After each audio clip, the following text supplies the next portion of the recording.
Guys and gals, welcome back to episode 101 of the Double Bogey Show. Today, we talked about Tyler's first ever 9-some. And on top of that, we talked a little fall golf, and we also talked about what it's like using someone else's clubs and the proper time to do that. We hope you enjoy today's episode.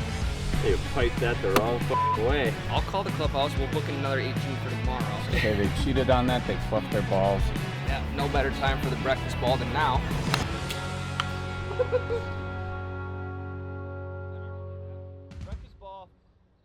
Hello, and welcome to the Double Bogey Show 101. The number one ASMR golf podcast. Class is in session today.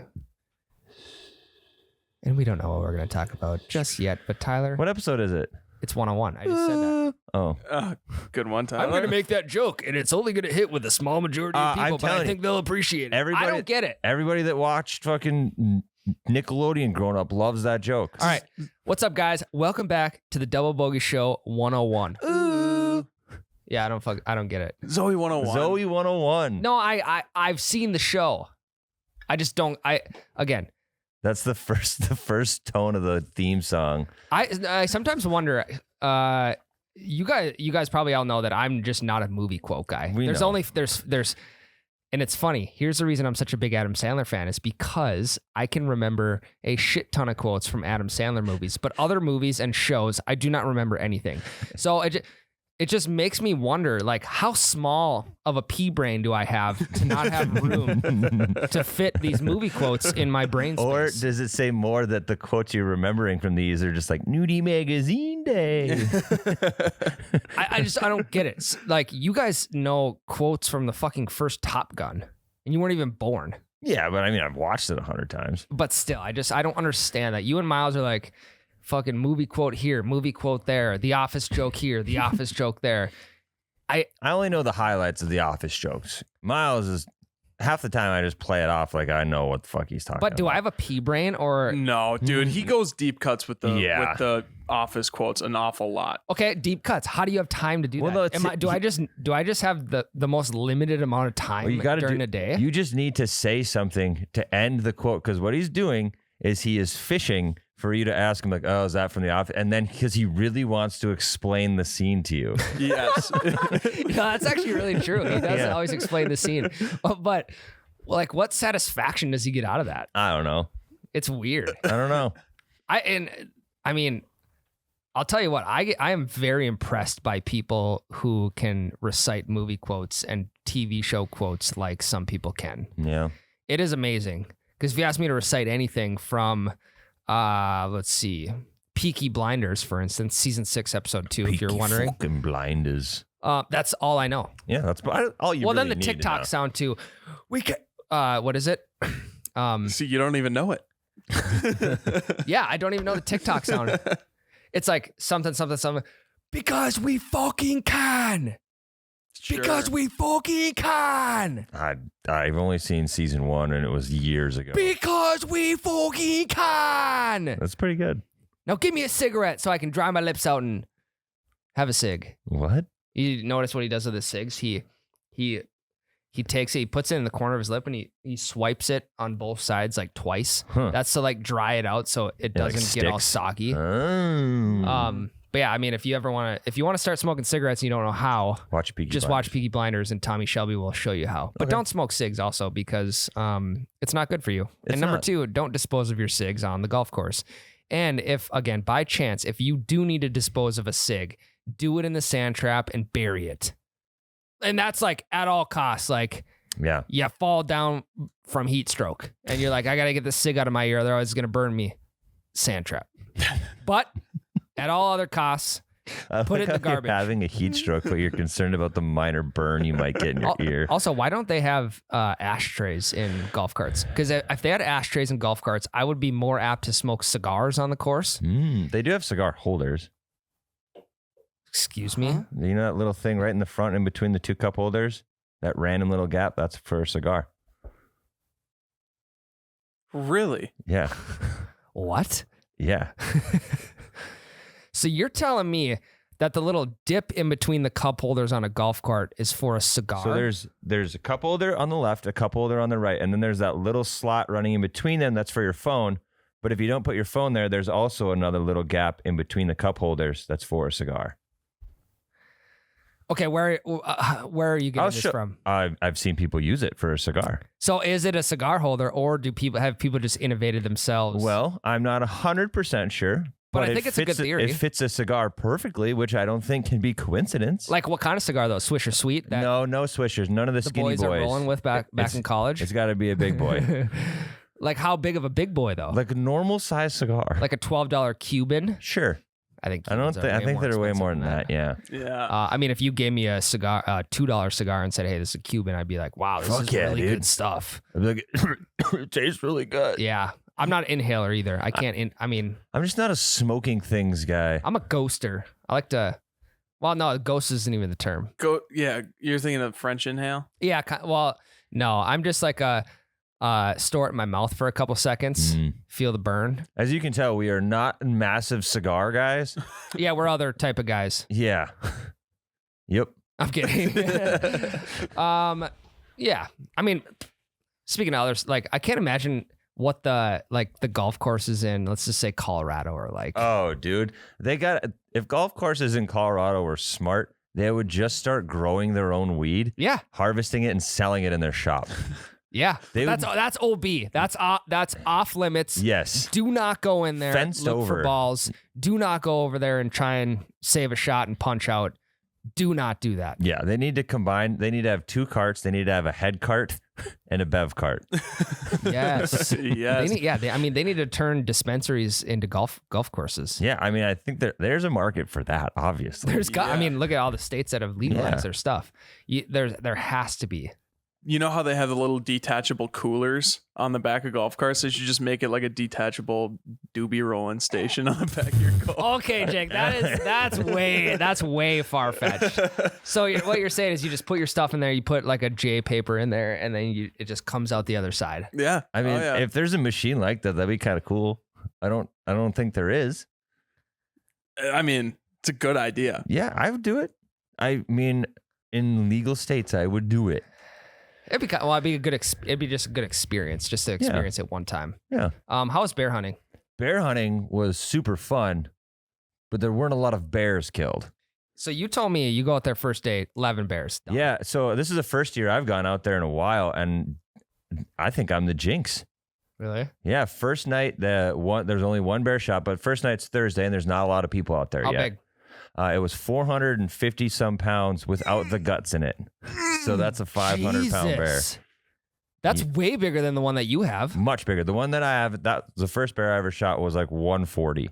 Holy so think about the skin I have in my office times 5.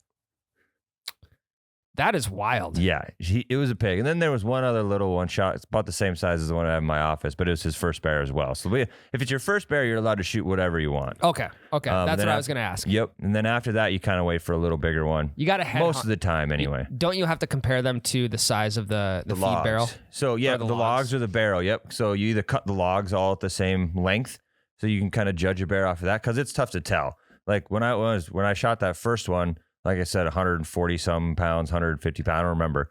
But I thought it was a fucking giant. Yeah, I believe it. Yeah. There's a bear Especially when there. you're elevated too, you got a better vantage point. Yeah. So you get to use the barrel, or you use the logs to gauge the size, to judge the size. But I only went out one night, and I don't have a tag. So I was sitting with my sister, who does have a tag, and we didn't see shit. We didn't see a fucking squirrel. Really? We saw a deer. See any birds? Nope, nothing. What? Which is why we thought See any mosquitoes? Yes. Okay. But we had a thermocell, so we were good. Oh, nice. But we thought that might mean there's a bear around. Because like you'll have a raccoon. Well, the deer kind of debunked that theory, but a bear will scare off all the animals. Oh, sure. So we're like, okay, maybe there's something hanging out, because there's no raccoons, there's no squirrels, there's no birds chirping at us. Like a crow will caw at a bear if it's coming, but we didn't even hear that. So we didn't see shit. Mostly we just drank for 3 days straight. Jesus. So How are you feeling? I'm not good. Not great. Really? I had most of yesterday to recover, but I'm old now, and hangovers are 2 days instead of just one.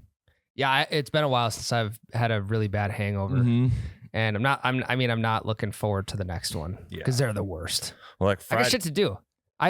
Here's the thing. I don't do like house projects during the week. I just go home, I help make supper, we eat, and then usually we just like chill. Yeah. So the weekends are my time to get shit done. And when I say get shit done, I mean like golf 18 holes Saturday morning, and then like, you know, trim some trees, mow the lawn, do shit like that. Yeah. Well, we did work in some other stuff other than just drinking and bear hunting. So Friday night, they have a live band out there because there's 50 Rick Adams. hunters. Rick Adams is out there. He's doing requests for the first 2 hours, which was great. I've never seen a live musician just do requests. Yeah, well, a small group. Yep. So that was sweet. And then the next day, we're all pretty hungover, and we're like, let's go golfing. You wait. I thought you were there to shoot bears. We were, but you don't hunt bears in the morning. Oh, really? Why? Because they don't move in the morning. They're sleeping. Oh, so it's not like deer hunting where more like sunrise and sunset's best time to hunt them. Sunset is like, well, literally 3 minutes after it turns dark. Are they nocturnal? Very. Okay.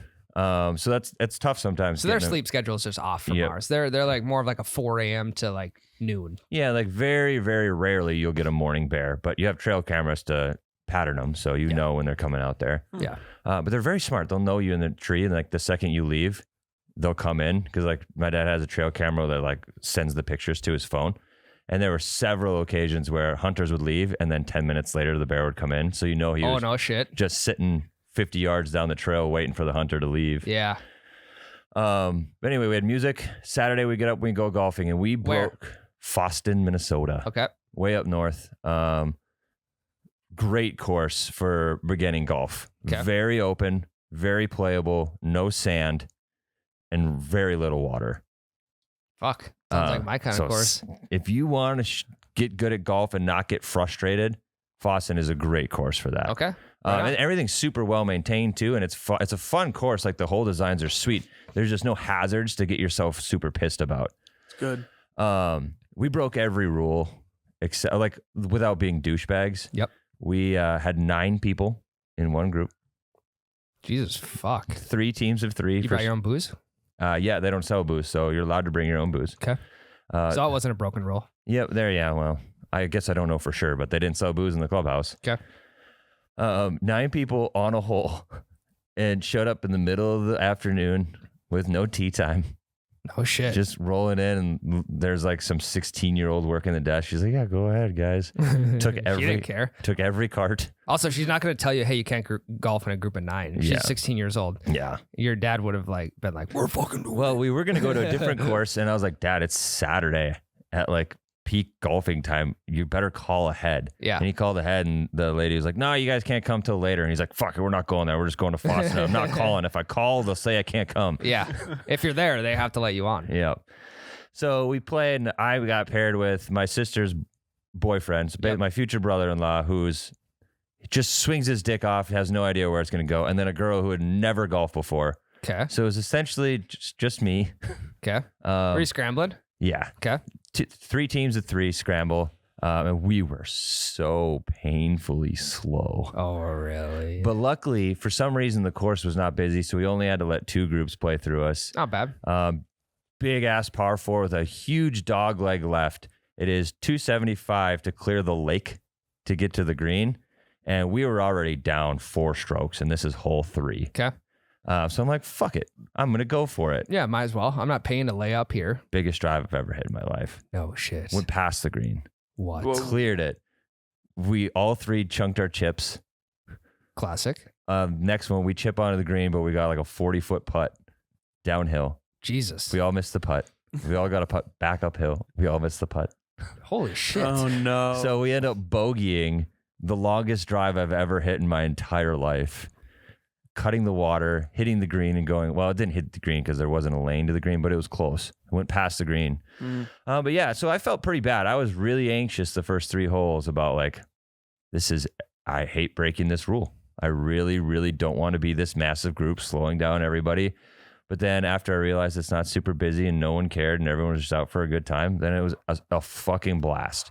So if you can find a time where it's dead and a course that's chill to let you play in a giant group, do it, because it was so much fun.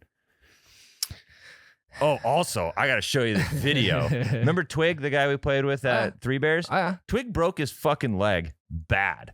On the course? No, at WeFest. Oh He my jumped God. off a fence on like Friday night and he had a spiral fracture all the way up his your fibula, Fibula, or is it the lower below one, the knee? Yep. Fibula. the fibula, and tore his Achilles, and then just stayed at WeFest until Sunday, and then went to the doctor. But he's got a boot and one of those stupid fucking scooter things, where you put your knee on the scooter and you scoot around. He golfed. How did he just scoot to his ball? Or I'll what? show you the video. I asked him if we could post it as a TikTok because it's insane. But he just had his knee up there, and then he would flip his leg up over the scooter and then keep one knee on the scooter and then still swing on this scooter. I need to try that. And he played pretty good. Yeah, no, I believe it. Because, I mean, what do you have to lose at that point? You got nothing to lose. Like, if you shoot a bad score, my leg's broke. Mm-hmm. If you shoot a good score, everyone is praising you for, like, how in the hell did you just do that? Yep. Well, we were about to leave bear camp, and he's like, I was joking, I'm like, you come golf, Twig? And he's like, yeah, I'm coming. I'm like, I kind of laughs it off, and then get to the course before him, and he rolls in, and he's fucking scooting across the parking lot. I'm like, you're actually golfing? And then it's a great time to do it, though, because come wintertime, he's going to be healed up, and he'll be ready to go next spring. Yeah, he's going to be real sick of being on that scooter if he doesn't get out and do stuff now. Yeah. But then we picked teams, and I had my first pick. It was like, realistically, the only two people I could choose from that had played golf before and are consistent are him or Gabe, my sister's boyfriend. I'm like, Twig, I'm not picking you. You have one fucking leg. Yeah. And he played so much better than Gabe. So just insult to injury, literally. He just made me look like a fool, golfing like an ace off his goddamn scooter. It'd be tough to line up ball position on the scooter. Oh, yeah. Well, no, it's not. You just line the scooter up, lock it, and now it's straight. Isn't there... Oh, so the scooter is facing the green, essentially? It's not perpendicular to the fairway? The scooter is facing the direction he's trying to hit the ball.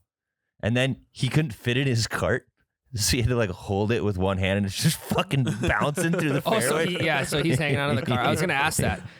He should just put a motor on it. Yeah. Just put. I mean, it's no different than one of those motorcycle carts. He should just get an electric scooter and just one leg it. Yeah.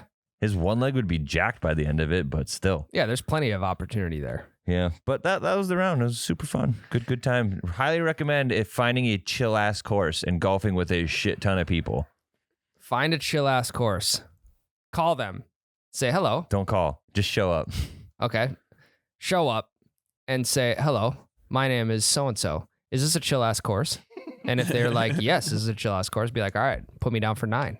Yeah. Put me down for 17 people. Probably the biggest payday that course has had in a while. Hopefully. 9 people. Yeah, I mean, that would make me feel better about breaking all the rules of pace of play. I think that's fine, though. Yeah. As long as the people that passed you didn't give a shit. Yeah, there was one group that saw us on the first tee and just skipped to hole 2. Yeah, I understand. Yeah, I completely understand. So that's when I started to feel a little anxious. I'm like, oof, I feel kind of bad.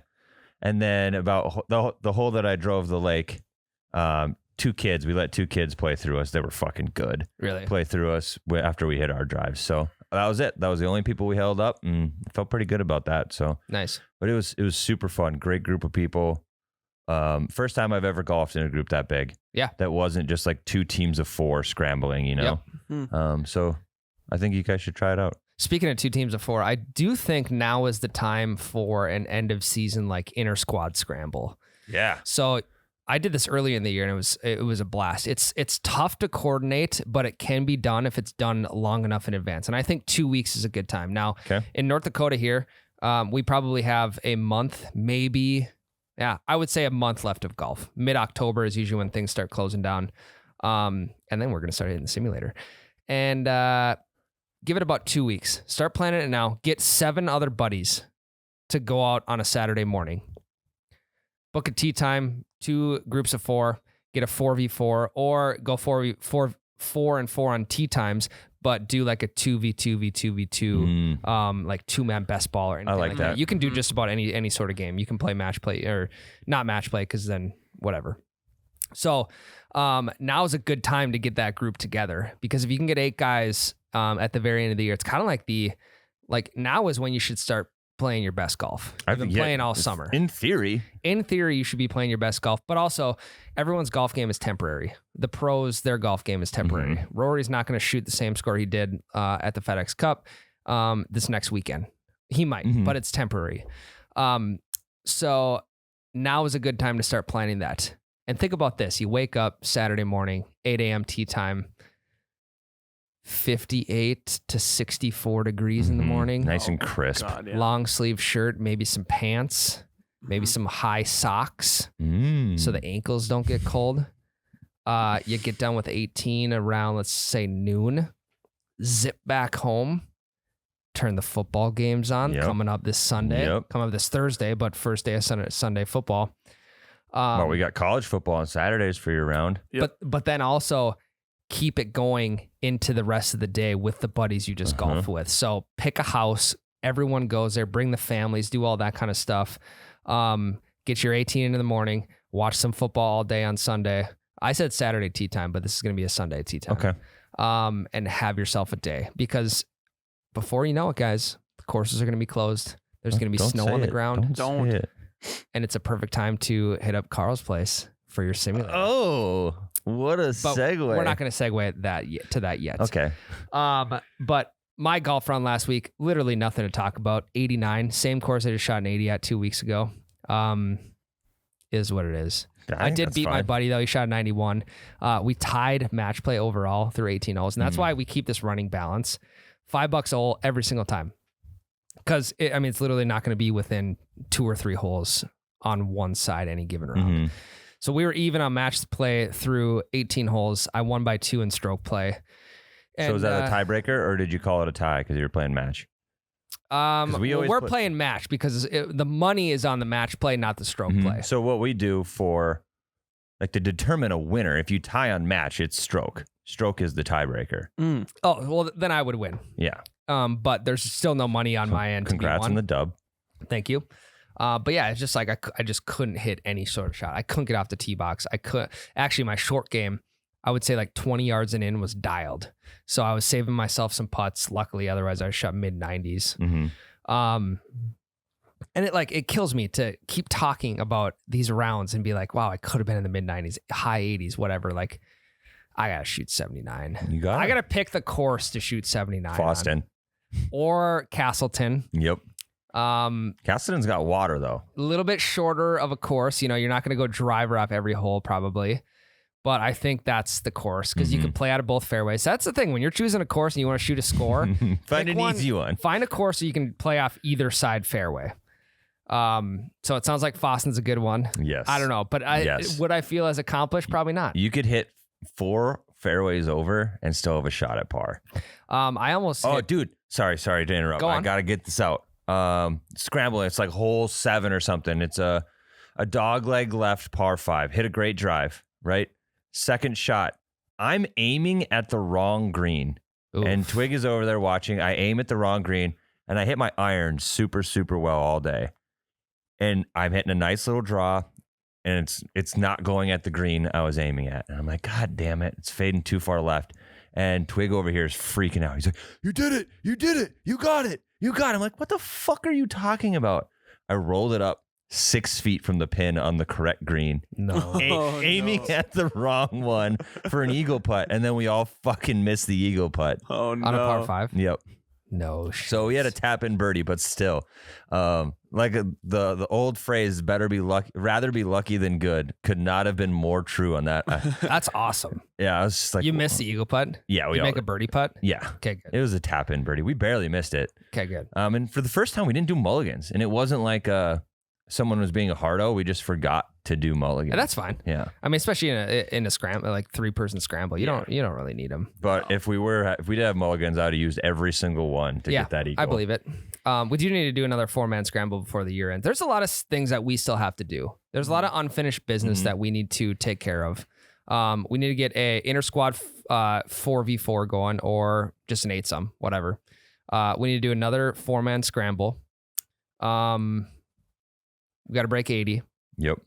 We only got about a month left. And I just want to say this real quick. And my wife, she doesn't listen to this podcast. She doesn't listen to any of our podcasts.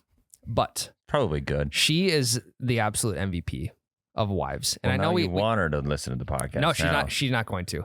But we talk a lot about, the old ball and chain, whatever. Like you got to come up with some story to get out of the course. Like, I'll just say, hey, you mind if I golf 18 on Saturday? Yeah, no problem. Go ahead. Nice. I'll watch the little guy. So Wait till Little Shaver's running around. no, then it'll be Yeah. a different story. But yeah, I'll throw him in a headlock. I'll put him in a submission. Say, Yeah. if you're not good for your mom, I'm coming back with my clubs in hand, and we're gonna battle this out.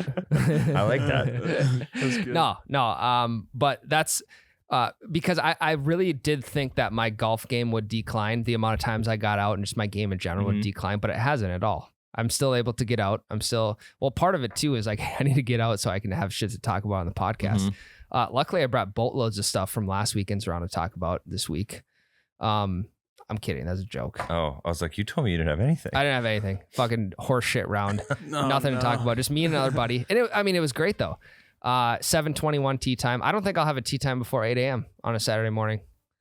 It's the best time to the best time to golf is before 8 a.m. on a Saturday. I think you said that wrong. I think you said I don't think I'll ever have a tee time before 8 a.m. I don't think I'll have a tee time after 8 a.m. Yeah, there you go. Yeah.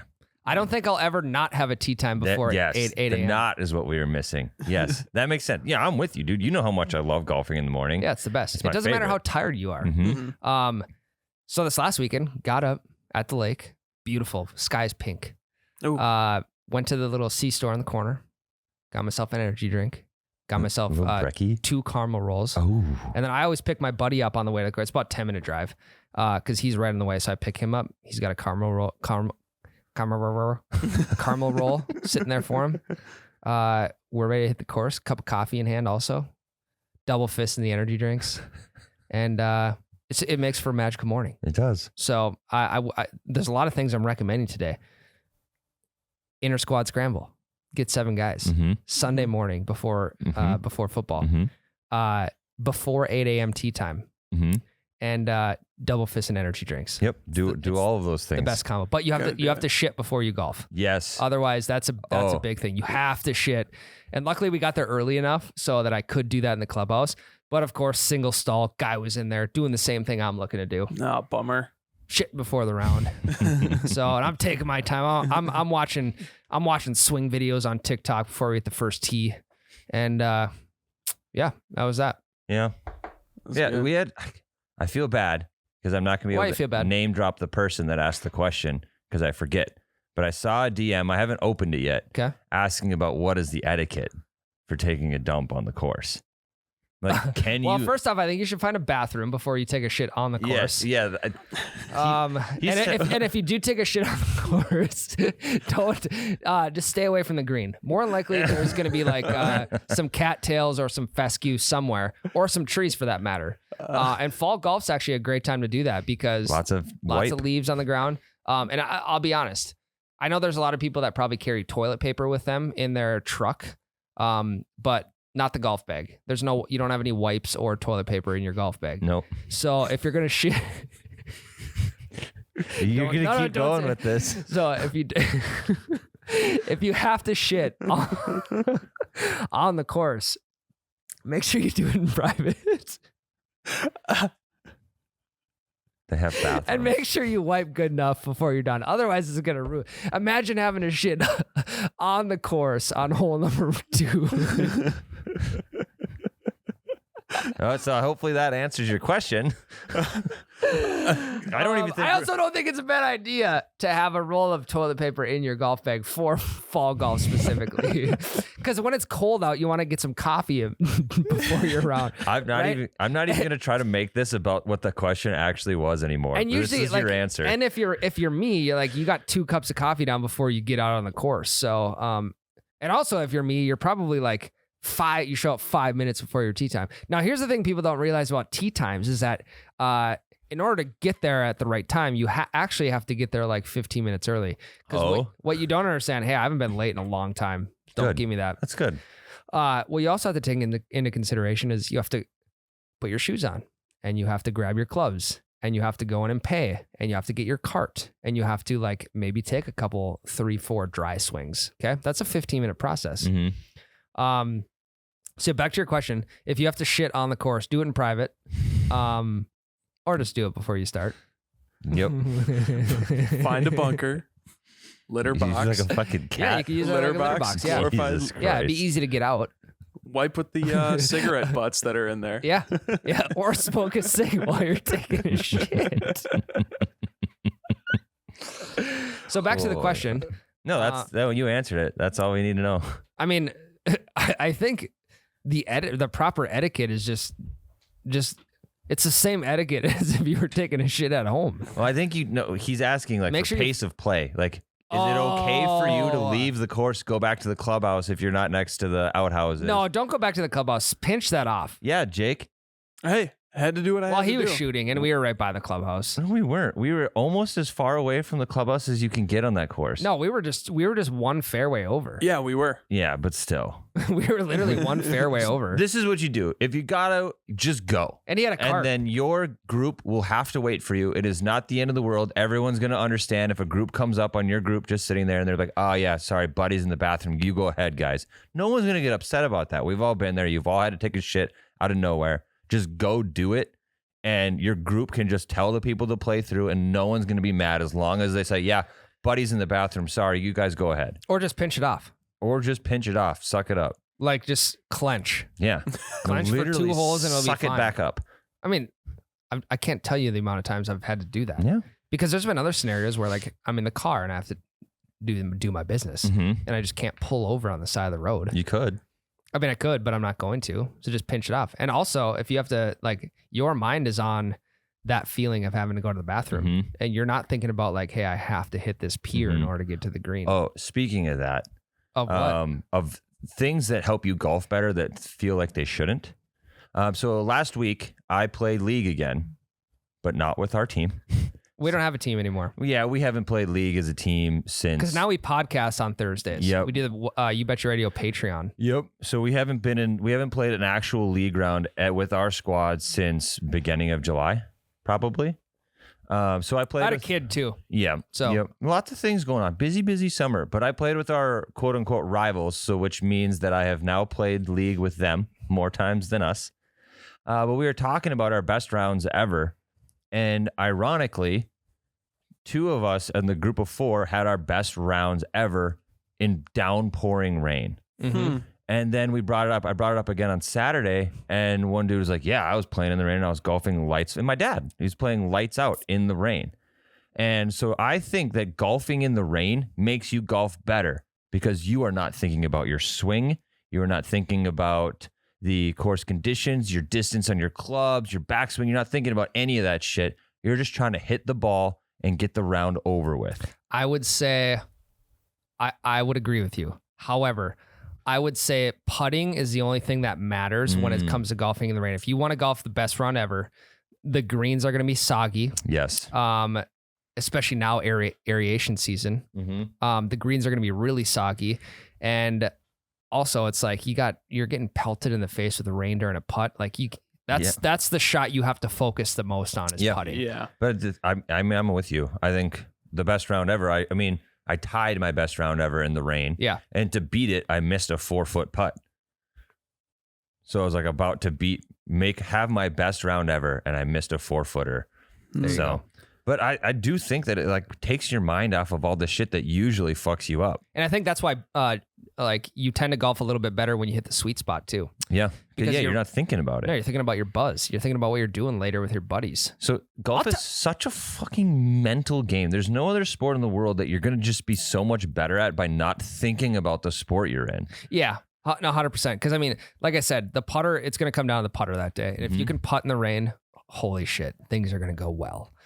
You might not hit the ball as far, but at the same time, if you can putt and if you can just put a decent swing on, I don't know, does the rain decrease the amount of spin in the ball so you're not going to miss as much? Maybe. And it also reduces your distances. Yeah. So you're playing a little bit more old man golf unintentionally. Sure. So your slice is going to be less pronounced. Your hook is going to be less pronounced. If you hit something thin, you're not going to go super fucking far. Yeah. Really, hitting it fat is about the only miss you can have in the rain, but you're not thinking about anything. So Do you keep any sort of rain apparatus in your golf I bag? do not. I don't either. Yeah. But the one time I did bring it, it was downpouring rain. That was at Giants Ridge. Are you talking an umbrella instead of rain? An umbrella or a rain jacket. AKA rain apparatus. Yep, an umbrella or a rain jacket. Luckily, I had a rain jacket on, and I had an umbrella. So my mind was only on how do I stay dry? Do I bring the umbrella out to the green with me, which I did. I just laid it down. We had kind of a system going. If it was my buddy in the cart, if it was his shot, I would grab the umbrella and I would hold it over top of his clubs. He'd pick his club and then I'd hold it over him until he got ready. And then I'd back off. He'd hit and we'd get back in the cart. But the only thing is, it acts like a parachute. You don't want to keep collapsing it and putting it up every single time. So then when you're driving, it's fucking, you're Mary Poppinsing your shoulder Pretty out of much. its socket. So like the gas mileage on the carts, you don't get as good a gas mileage. Especially if it's battery powered. Exactly. Yeah. I mean, just sucking juice out of that battery left and right. But I do enjoy golfing in the rain. Yeah. Because like you're out there. What if you're soaking wet? Well, so is everyone else. And also that's what you're out there to do. Hey, I've duck hunted in the pouring rain before, but it didn't matter. That's what I was out there to do. I was out there to duck hunt. You gotta get your money's worth. Yeah, exactly. And also, if you're golfing bad, you can just hold this iron stick in your hands and get on top of your cart, and hopefully lightning will strike you, and then you won't feel as bad true. anymore. That's very true. Caddyshack. Yeah. Remember that one? I would also argue, like, being not a great putter, like knowing that you have forgiveness on the green and stuff like that, you're willing to hit it a little bit harder, like faster. And so your lines are going to be a little bit straighter. It just like unintentionally helps you out in that way. I also think people are more apt to give you putts, give you longer putts. Yeah, because they want to get back in the fucking cart. They want to get back in the cart. So yeah, if you're trying to golf the best round ever, check the forecast. Make sure it's about 75% or above chance of rain. And book a tee time. Also, no one else is going to be out there. So basically what we're saying is, don't let the weather decide when you're going to golf. Don't be a fair weather golfer. Just golf. No. Yeah. And that comes down to fall golf as well. It's going to be cold in the morning. It's gotten down to like 45 degrees here in North Dakota already. I love it. So don't even worry about the weather because it's not going to matter. By 10 a.m., it's going to warm up and you're going to be taking off the long sleeves. So we got to get out on the court. We got to get 7 other guys. So yeah, we're going to take a quick break. Yep. We're going to come back. We'll talk a little bit more fall golf, and we'll close out the pod. Guys, fall golf is upon us. And you know what follows fall golf? Winter golf. And it's funny because you just can't golf outside in the wintertime. We could try. It's just not good, guys. But you can golf inside. Oh. And you know how you do that? How? With Carl's Place. Oh. Top of the line simulators from Carl's Place. Guys, we have one in the office right now. And I haven't been hitting it as much because I'm trying to soak up as much time outside as I can, because I know come winter time that this thing, I can call it right now, we're going to have to replace the turf, the hitting mat, probably by the end of winter time. Yeah, because we've been nonstop on that fucking thing. Yeah, and go ahead. There's been at least 2 people playing at least 9 holes every single day after work since we got the damn thing. Well, and the beautiful thing is we have multiple people who are, one guy specifically, Alan, he's just getting into golf. He bought himself some new clubs, got a couple polos, a couple hats, new shoes, whatever. Yep. He's just getting into the game, and now he wants to like start figuring stuff out. So instead of having to go to the range and pay, $12 a bucket, he's just hitting balls in the simulator for hours on end. And also we're talking about doing a winter simulator league within the office. In the office, yep. So hopefully get 12 people where we can do teams of 2 simulator league all weekend. And that's something you can also do with your buddies. Hey, great time to get together in the winter. Get the kids big time. Get the kids together now. Have you noticed that? Yeah. Big time. Get the kids together now, because it's an opportunity for, you're not just leaving the house and leaving the family behind saying, hey, wife, take care of the kid tonight. It's going to be a hell of a lot easier to convince the family to come here, hang out in the office while you golf, than it is like, I'm gonna leave for 4 hours. Correct. Like, how about you come with me for 4 hours? Well, and you can do the same thing in your home. You don't have to have an office. You can just put it in your garage, put it in your basement, wherever. You can put it literally wherever, because the people at Carl's Place will come look at your space. Well, they won't come, but they'll measure out your space. You give them the details, and then they'll design something for you. Yeah. So get your buddies together, get a winter golf league going. Hit up carlofet.com. That's CARLOFET.com. Use promo code Double Bogey to get 10% off your enclosures, your monitors, your all that kind of all that good stuff. Yep. Capital D, capital B, Double Bogey, one word. Yeah, and 10% is going to go a long way, especially if you want to ramp it up a little bit and get a little nicer system. But you can also start with a system at like $800.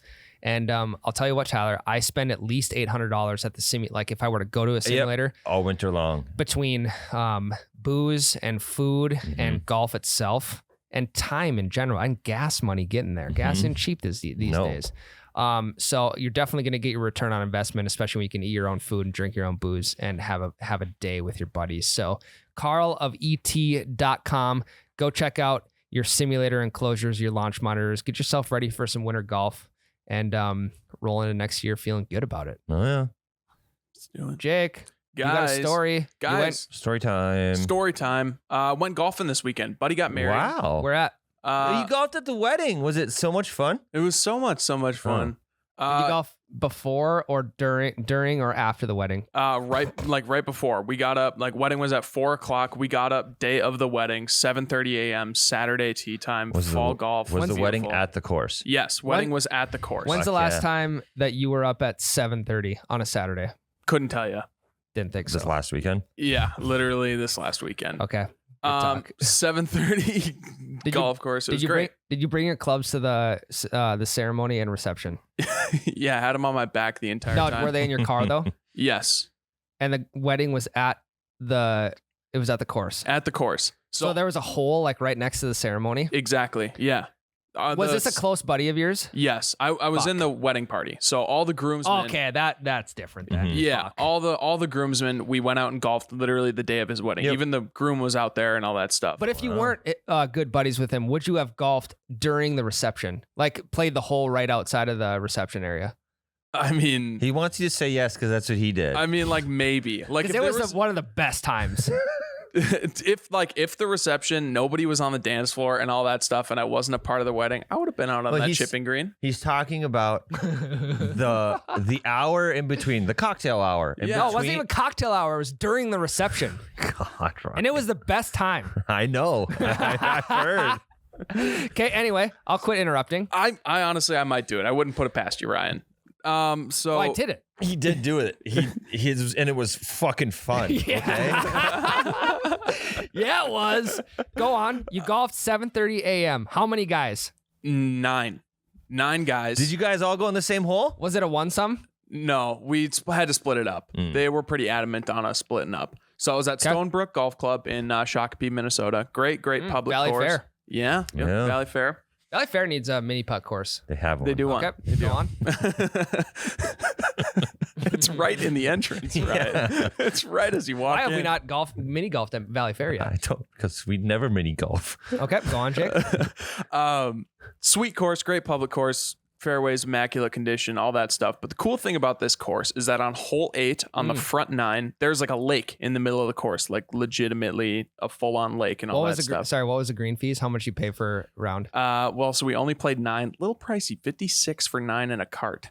Little pricey. That is pricey. Yeah. But also, that comes to your next point. Can I insert myself? Yes. One sec. Where are you inserting yourself at? Foston has a deal every Wednesday, Thursday, Friday. $1 per hole with cart. No Play as shit. many holes as you want. Just $1 per hole. That's sick. So $9 to golf 9 holes. We should do a tour, 9-hole tour there. Yeah. Even though we've already done Minnesota, we should do it anyway. Yeah. Anyway, continue. Go on. So a little pricey, but hole 8, it's par 4, and like I said, there's a lake running right through the middle of the course. At all times throughout the day, there's a dock at the end of the green on hole 8, and a modified pontoon boat at the end, waiting to ferry you to hole 9 back towards the clubhouse. That's sweet. So you have to walk hole 9. No, So you drive your carts on there? Yeah, so like you know how like That's sick. like a ferry boat is like the middle is cut out, so it's legitimately just a pontoon that they ripped all the seats off of, Mhm. and the only thing left on there is the steering wheel and all that shit on the pontoon. And there's like borders on either end of the pontoon. You drive 2 carts up onto it. It'll drive you across the lake. You just sit in your golf cart the entire time, That's sweet. and then it'll park you right up next to the tee box of hole 9. And That's cool. I like that a lot. yeah, it was pretty sweet. I'm not gonna lie. We ended up not being able to play that hole. The reason why it was so pricey, long story, but like we ended up not being able to play that hole. They stuck us on the back 9 for 9 holes. Oh, damn. Last minute, they were like, "We'll only do it because it's the groom's party and you're paying us a shitload of money to be here in the first place." Yeah. But yeah, classic. classic. But Still tight. Yeah, look at this. So I actually brought up a picture here. So there's a little ferry, like you can drive your golf cart up onto the front of it. That's really cool. Wow, that's sweet.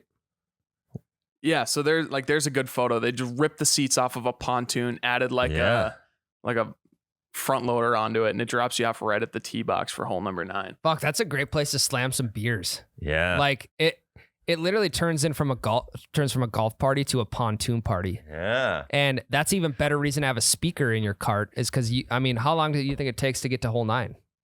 Not that long. You can 5 minutes. In the first hole that I showed you, it literally is like a minute and a half long ride. Like they don't. But keep still, it there though, for what's long. the driver's name? Is it Bob? He's the president of the Redneck Yacht Club. Yes. Yeah. I heard he popped his first top at 6 a.m. 6 a.m. Oh. I mean, I think you need to pick the biggest banger of a song, throw it on as soon, like going onto the pontoon, get the beers out. Everyone shotguns a beer, and you hit hole 9. And who wouldn't be feeling good on hole 9 at that point? You know what I would be doing that whole pontoon ride? I'd be What? head over the side looking for balls in the lake. That, or if you also My ball grabber ready to go. if you had a fishing rod, you could just pull some bottom bouncers all the way Troll. over to number 9. Yeah, you keep a fishing pole in your bag. Hey, you think you could keep this below 0.9? Yeah. We're going a little fast here. I'm not Yeah. hitting bottom Group yet. in front of us is playing slow. Take your time, driver. Yeah. Hey, how deep you got here? Yeah. Okay. I got about a quarter ounce bottom bouncer on. Yeah. Ryan Slow her down a little unzips his bag. He's got a full tackle box in one pocket, and then up top he's got a fishing pole. That is pretty sweet, though. I've actually never heard of that. Yeah. The only time you can do 2 hobbies at the exact same time. Yeah. Yeah. But yeah, sweet golf course, and it's public too, which is like that's the huge thing because I feel like you would see this shit on like a Country members club. on a yeah, country private. club. Yeah. No, beautiful golf course though. Huh? What'd you shoot? We ended up playing best ball. I played scramble with a guy who was like probably 4, 5, 6 handicap maybe. So he carried me the whole way. Yeah. That's all right as long as you contributed a couple putts, Yeah. maybe a chip or two. Yeah. Well, and the weird thing was I was playing out of my brother's bag. So I left I was down in Shakopee. I left my golf clubs up here. Thankfully. Why? Okay. Why did you leave your golf clubs? Well, I don't feel like think any Jake intentionally did it. Yeah, no, I didn't. I was planning on bringing my golf clubs back, and then I took Friday off, and then I was like, you know what? I just forgot to come back to the office here, grab my clubs, and then Yeah, it's King Scatterbrain. That's Yeah, fair. Because thank you. anytime I drive outside Thank of you, he says. anytime I drive outside city limits, clubs are in the truck. Yeah. But I also never leave my clubs in my truck overnight because I'm scared that my truck's gonna get broken into and they'll get stolen. My clubs never leave my truck. I'm scared. I'm scared that they'll get stolen. So I always put them in the garage. Okay. So if you want my clubs, If you wanna gotta break steal in the them, garage instead. yeah, going to Ryan's garage. I got cameras up, so watch yourself. Yeah, just wear a mask. You'll be fine. Yeah. I'll tell you his address. DM me. It's funny you say that because so Jade, Pete Davidson from Wish, who is in some of our videos. Yep. He golfed with my wife's clubs for probably 2 years before he even got his own. Really? So every time, and he was like one of my only buddies at that time that was like getting into golf, kind of like I was. And this was probably 4 years ago. He would golf with her clubs every single time. So I'd be like, hey, bring Meg's clubs with, whatever. So I throw them in the back, and I think that's a good way. I think it's a good way to start. Yeah, I agree. I don't think you technically need your own clubs right away, and I'm kind of bummed that. Well, I sold my own clubs to Matt, which is fine. He needed a new set, but if I hadn't done that, I would have just kept them for that reason specifically. Yeah. So same situation. Golfing at Connor's bachelor party, whatever, a month or two ago, whenever it was. I brought an extra set of clubs because I knew a buddy needed them, and he brought them home with him, and which is fine because they're Becca's clubs technically, and she never golfs. And now he's into golf because he had a set of clubs for the first time, and now he's been using Becca's clubs every weekend, and now he's super into golf. Perfect. I love that. Yeah, and he is 6'7", and those are women's clubs that are for a 5'9" girl. So it is pure comedy to see him trying to swing those fucking things. Yeah, yeah. I can only imagine. But how did you play with your brother's clubs? Because it's got to be a little weird because you golf regularly with your own clubs. Yeah. It's not as weird for somebody who is just starting golf to use random clubs because they don't know any better. But for someone like yourself who golfs every other week at least, Yeah. to use a different set of clubs has got to be strange, right? Yeah, it was wild. Not like I golfed well, which is weird. And my brother's like, he's pretty good. He's probably like a 9 handicap or something like that, right? But he also plays with a set of Mizuno blades. So that's what I was playing with. Wait. Your brother is playing blades at a 9 handicap? Yeah, he's like, all hot-headed, 19 years old. He thinks he's the greatest golfer alive. So, Because I'm an 8. Actually, since my round 2 weeks ago, handicap dropped below 9. Oh. So we're in single digits. But also, I would never I don't think I'll ever consider hitting blades. no, So that's wild to me. I think he just So got him what's- for a good deal. And Sorry to keep derailing you, yeah, Jake. yeah. But what is the advantage to You can shape blades? shots a lot better. Okay. Yes, you can shape shots a lot better. That's Is that what- it? That's what I know. Because the disadvantage is the club face is much smaller, right? And Correct. there's way more room for error. Yeah, correct. Yeah. There's no room for error, excuse me. Correct. And with cavity backs, you have a lot. You have a bigger sweet spot. Very forgiving. Kind of like hitting wood, like a wood bat versus a metal bat. Gotcha. Yeah. Okay. Blades would be the wood bat. So Cavity backs would be the metal. can you, in like the PGA Tour, use a cavity back if you want? I would think so. Yeah. But Okay. you're very limited when it comes to shot shaping. Gotcha. So I doubt you would see anyone playing cavity backs. Okay. I actually know that blades were like a huge thing in the PGA Tour like 5 years ago, and they're falling out of like becoming popular right now. Like I know that like Like Rory. with the average golfer. No, I'm talking on the tour. Like I think Rory used to play blades, and now he doesn't anymore. I No doubt way. that. I think everyone on the doubt tour that. uses blades. Yes. Mm, Everyone at the Pro-Am was hitting blades, and those guys are 2 steps below the PGA Tour. Okay. Maybe I'm thinking of something else then. I definitely could be wrong on that. So, but yeah, no, he loves his blades, and I actually played pretty well with them. It's weird because you get a little bit more spin on them and all Yep, that stuff Yep. too. There's Like, another advantage, Tyler. Okay. Yeah. Well, yeah, that's your shot shaping thing that you were Yep. talking about. Is you can do all that. But it was weird. It felt like driving somebody else's car. You know. Yeah. I Like, feel that. It was like, this isn't mine, but like, I don't know. My brother just trusted me with them for the day. And like, I don't know. It's See, weird. I kind of like playing with other Me people's too. clubs I was because just gonna say that. instant crutch right there. You have a built-in excuse. Well, I didn't have my own clubs. Yeah. Because for the longest time, my hands from hitting on the simulator here, my hands were so calloused up that I just left my clubs at home. So I couldn't go and hit the simulator. Yeah. So you. But then I just hit like Miles's Callaway Rogues. And those are actually kind of nice. Well, Ryan pulled a little trick that I kind of liked. I thought it was pretty smart of you, and I don't know if anyone else caught on to it but me. What was it? You just used clubs from everyone's bag, just trying to like sample them out. So essentially, you had the best of all the bags in the simulator. Yeah, but at You the were same time, stealing Tyler, irons from Ryan. You were stealing wedges from me. You were stealing Yeah. whatever from all your 3-wood from Alan. Yep. I think that's a pretty big brain move. Well, I don't know if you're you did right. it I did have the intentionally. best of every bag that was there, but the only thing that was missing that was better was my bag. Mm-hmm. And that is Okay. not like a smart ass Uh-huh. comment. But for me, it's just an instant crutch. It's Yeah. like, well, not my own clubs. You know? I like having built-in excuses. I also just like hitting other brands though, just to see what they're all like. Yeah. Because then, actually, it's kind of a slippery slope for me. Because if I like another brand, I'm like, fuck, maybe I gotta get fitted again. Just got fitted last year. So it's a slippery slope for me. But at the same time, and I would hope people trust me hitting their clubs. There are multiple people I do not trust hitting like my driver. Yeah.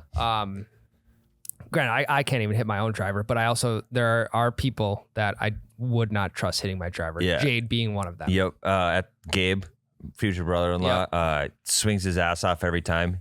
He rented clubs from Boston, and they were fine, but they were too short for him. I'm like, here, hit my driver. But Gabe, I swear to fucking God, if you break this, you're not tee it only up going to be high. out of the family, you're going to be at the bottom of that lake. Tee it up high and skull that bitch. Because There's no chance. Yeah, he's notorious for he's the guy that every 4 holes will take a divot out of the tee box with his driver 3 feet behind the ball because he's Yes. swinging so damn hard. Yes. And I'm like, if he snaps my fucking driver, I know, it's scary, I'm man. gonna lose it. But also, if I did that, I don't know, with a hybrid. Oh, I did it with a hybrid off the tee yesterday. I hit like 6 inches behind the ball, Yeah. and it was just like, oh, whatever. Wipe the face off and keep going. Yep. But when other people, I don't know, I get scared of that. And I have a lot of money into these clubs that I have, and but I think playing with other people's clubs is kind of an elite status, because if you can play good with someone else's clubs, you can play good with just about any clubs. Right. But that also shows you that you don't need custom fitted clubs if you can play well with somebody else's. I think it's a good, like, number one reason to go off with someone else's clubs. Built-in excuse. Hit a bad shot. They're not my clubs. Yeah. Number two, same sort of thing as the rain situation we were talking about before. You're thinking more about this person's clubs than you are your swing. You know what it comes down to, though? It comes down to the wedges and the putter. Yeah. Like, the wedges aren't what you are used to hitting. Because it's all the touch shots are what's going to be weird. Because you don't, the weight of this wedge is going to be different than the weight of your wedge. It's going to come off that putter different than your putter. Yep. So the touch game is going to, you need a lot of practicing beforehand if you want to get used to those fast. Yeah.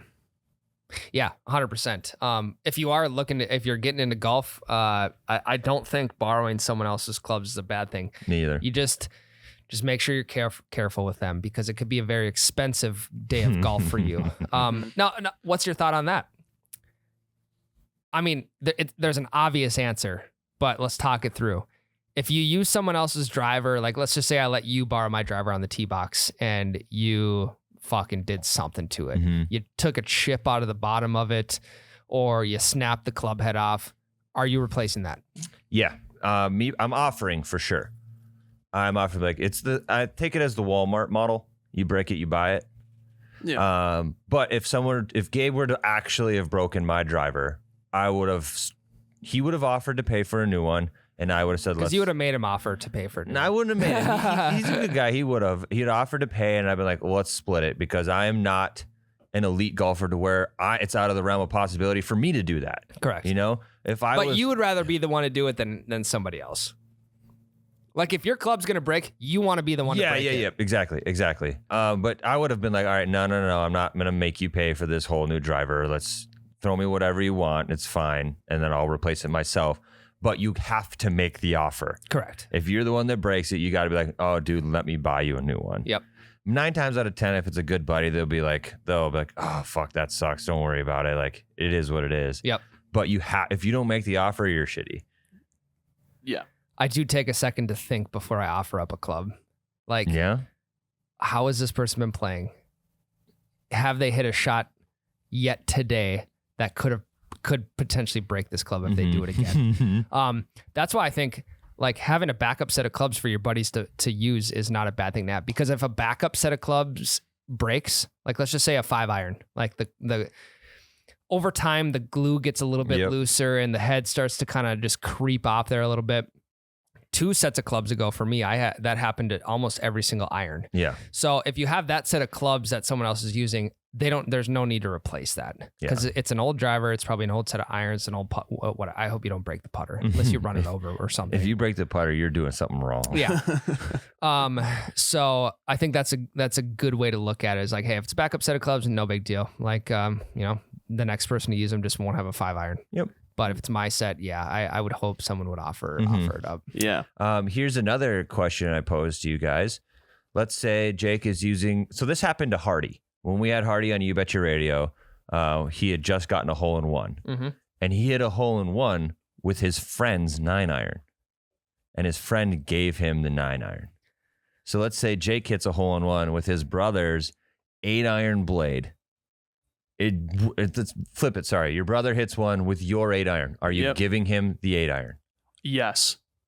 Yeah. Absolutely not. No, I am. My clubs are dirt cheap. It's worth more to him as a trophy than it is to me as an actual club. Would he give it to you think? Probably. He has some decently expensive clubs, but there's nothing that you can't, find on eBay and replace and shit like that. Well, if he's hitting Mizuno blades, those can't be cheap. Yeah. Yeah. I mean, they're like 10 years old already or some shit like that. Okay. So, I mean, they're all secondhand, but still, I mean, like, you could find that club on eBay for $60 or some shit like that.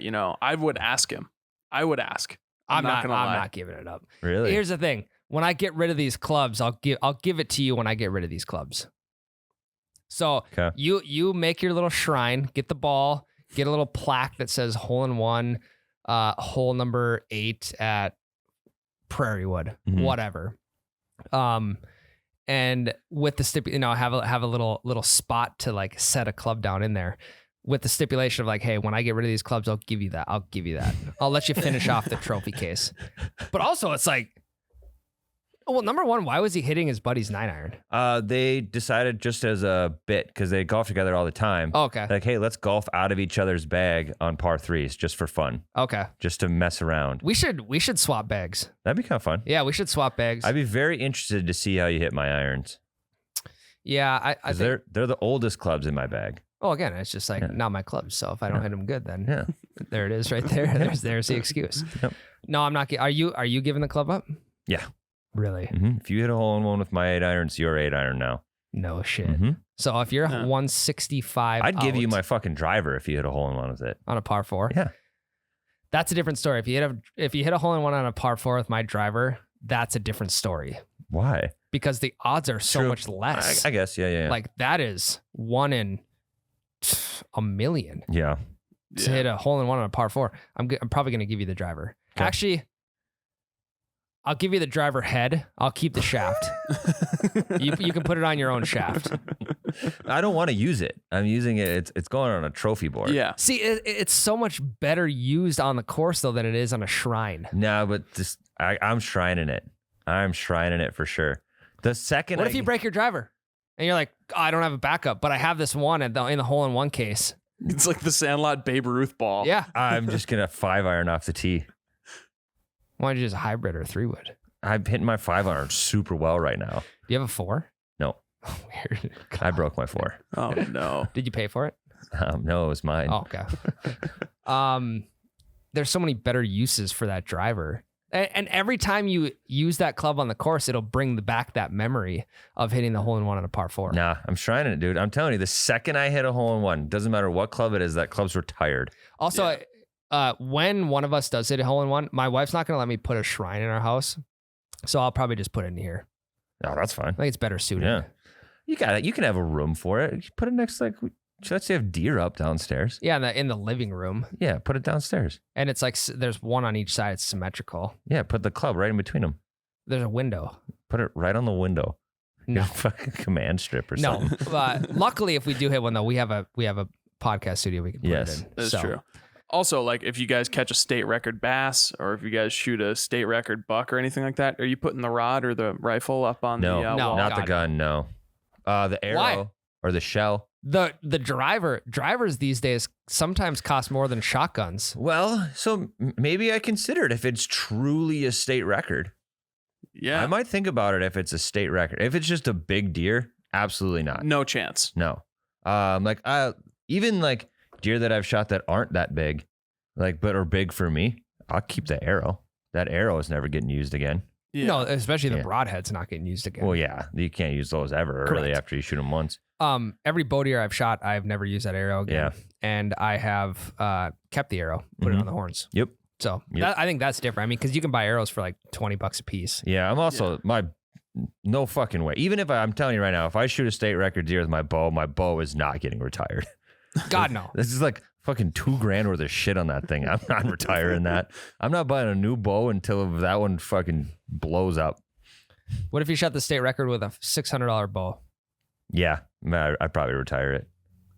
Really? Yeah. Well, I've had this bow for 6 years, and every year you replace a few things here and there. You get a little nicer stabilizer, maybe a new set of sights. I haven't replaced a single thing on my bow. It's over 10 years old. You should think about replacing the string soon. Well, I wax it. Still, I mean, it's in great condition. yeah, waxing it in 10 years is pretty old. Hoyt Alpha Max. Nice. Remember that one? Yep. That's a good bow. Yeah, I don't know. That club's staying in my bag. Got another question for you. How do you feel like if someone gives you their bag to play with for a round, how do you feel about like the balls in the bag The situation? ball situation? Yeah, I'll take the all ball of them. I don't care. situation. I'm gonna find them more than I lose. So Yeah. See, But I do think you need to buy balls at the clubhouse. yeah, for them. Yeah. Correct. Yeah. yeah. See, mine was like this weekend, obviously, is my brother's clubs. I probably paid for some of those balls in his bag, but then I started digging. I lost 3 or 4 balls or whatever. So I start digging and I'm pulling out Pro V1, Pro V1X, I mean, he has. Well, if a he's swinging blades, of course he's a Pro V1X guy.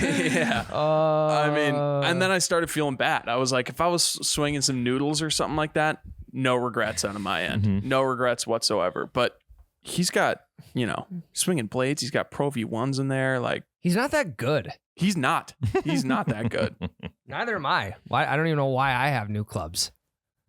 I asked that question 100 times. So this buddy I golf with religiously, talked about him many times. Ooh, you have a friend you golf with? He only uses the same ball every single time. Really? It's a Titleist Pro V1. There is like a line underneath of Titleist, and there's 2 dots on either side of Titleist. So he marks all of his balls up. He only uses the same type of balls. So this last week on Saturday, I probably found 4 or 5 new balls, and multiple of those balls were on his side that he grabbed, which should have been his, right? Mhm. Or he pointed them out, and he just threw them in the thing. He's like, "You can have these." Damn. There's Callaway Super Softs. There's Srixon. That's a good friend. Find a Well, it's friend like- like that. It's like every single ball we find, and he will never look for balls unless it's his own. He's only looking for his own ball, and he never looks for balls. That's also just the kind of guy he is, though, right? And so every time we go out golfing, I get every single ball that we find. Hell yeah. And I literally told him in the car, I'm like, I'll take all these because I don't give a fuck what I hit. I'll hit a Nitro. I'll hit a Wilson Ultra. Mhm. I'll hit a Noodle.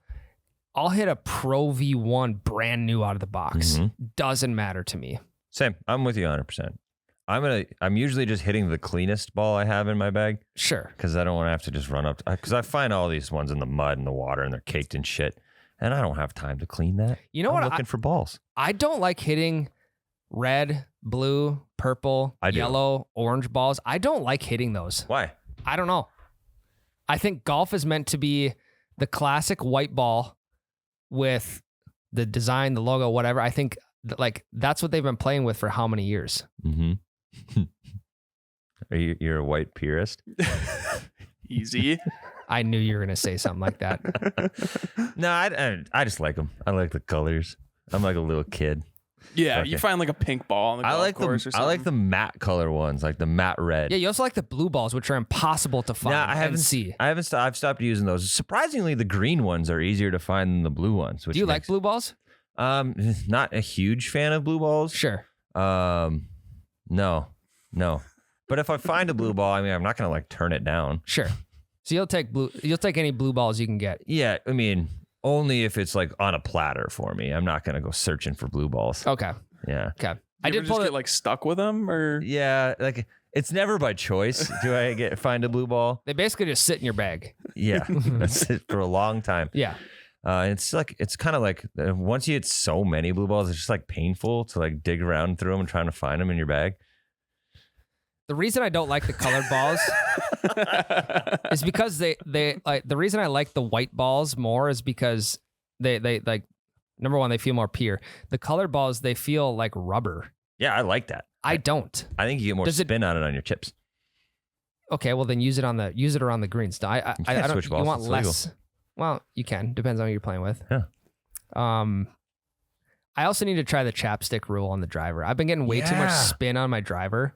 I need to try the chapstick hack of like, hey, let's decrease the spin. It's like anything like Vaseline or chapstick or Yeah. whatever. You just have a bottle of Vaseline. Look, in your bag. I've Your buddy's like, dude, what the fuck are you doing with that? I've seen that. You were taking People- a shit for a long time over there. Dude, there's a TikTok of a guy that just pulls a fucking jar of Vaseline out of his golf bag and just slaps it all over his driver. Does it work? Apparently, I don't know. We need to try that. Let's do it. Because I like, God, I would do it. I don't think yes, it's illegal, but I would still do it. Yeah. You just have to do it like behind your Well, bag. think When about your how many- buddy's up at the tee box, do it behind your bag, and they're never gonna know. But also, it's gonna dirty the inside of your club head cover. Oh yeah, it's a good point. So How many pitchers in Major League Baseball are using fucking pine tar? on them? exactly, that's So what I'm many. saying. All of them. So underneath like the brim of your hat or something, or like UFC fighters, they're getting like the cut man's getting them before the fight, putting like some Vaseline around their eyes. So if they do get cut, it kind of like clogs it up. Put some under your hat or put some like above or below your eyebrows. You put it in your driver head cover. yes. Well, Jesus, then your entire driver is covered Yeah, in but Vaseline. but then there's no obvious grabbing it from the bill of your hat. You're just putting your driver cover on and taking it off, and it's Vaselined up. Maybe on the bottom edge of the driver, Right, the head cover. You put it on the spot that's hitting the face. Like you're not putting the whole fucking thing. Well, I think you can just like grab it with your fingers if it's on the very bottom seam of it, like on the inside. Put like just rub your finger on it, kind of like, oh, my driver's really dirty. Start wiping it off. Actually, you're wiping Vaseline on there. Yeah. If Or this chapstick or Vaseline trick helps me hit straighter drives, I'll do it every time. dude, water it down just a tiny little bit. Put it in your Groove It brush. It's not a bad idea. Then you just squirt it on, and it just looks like you're cleaning your club face. Not a bad idea at all. Anything to make me play better. Yeah. Playing from Reds, using Vaseline. Course record. Yep. All right, guys, we're going to wrap today's podcast up. We hope you enjoyed this one as much as you enjoyed episode 100. I don't think that's going to happen because a lot of energy in episode 100. A lot of good topics. Today was a good one, though. Fall golf is upon us. I think now is the time of year to get out with the people who you've been seeing like once or twice in the summer saying, hey, we got to golf together sometime soon. Yeah, finally do it. And you never do. Yep. Now's the time to do it. If you got an acquaintance that over 2 times has said, hey, we got to golf together soon, do it now. Yep. Do it now. Get it done with. On to the next year and go from there. Last chance, guys. So, guys, love you all. Love you. Episode 101. Thanks for listening. We'll see you next week. Bye. Bye. Hell, that's a breakfast ball.